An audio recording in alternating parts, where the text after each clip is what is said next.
Kenapa dah spray rantai tapi rantai still karat lagi? Pening. Sebab apa? Sebab jawapan korang tak jaga, korang malah jaga rantai. Itu je jawapan dia. Tapi tak. Sebenarnya kita dah jaga rantai tapi tak expect itu yang banyak terjadi. Motor ni pantang sentuh. The first sebab apa? First faktor cuaca. Kau kena faham, cuaca banyak hujan panas akan buat rantai cepat kering. Tak kisahlah kau pakai minyak rantai ke, minyak kereta kebal ke, minyak apa ke, rantai akan cepat kering. Itu normal.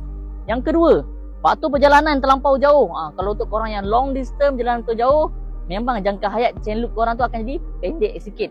So tu normal. Sebab apa? Bila kau jalan jauh, rantai kau panas. So normal lah benda-benda gitu kan. Yang ketiga ni apa ni? Ramai orang kena. Quality chain loop. Ini yang ramai kena. Dah spray rantai setiap kali, setiap seminggu sekali dah spray rantai. Tapi rantai mesti berkarat. Sebab apa? Tak perasan.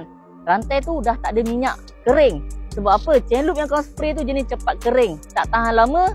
Terutama bila kena cuaca hujan sikit terus kering rantai korang. So ibarat tinggal bersih semata-mata. Sebab itulah berkarat. Sebab tu kalau nak pilih chain loop, pastikan pilih chain loop yang sesuai dengan cuaca Malaysia yang banyak hujan dan panas ni. Banyak hujan daripada panas. So chain loop tu kena tahan. Yang paling penting kalau pakai sport rim pun tak mudah kotor. Sebab tu kita keluarkan chain loop brand Metanov ni yang lebih likat, yang lebih tahan dan sesuai untuk cuaca Malaysia. Yang penting bila kita pakai pun sport rim tak mudah kotor. Sebab tu dah ramai dah beli dah spray chain loop Metanov ni.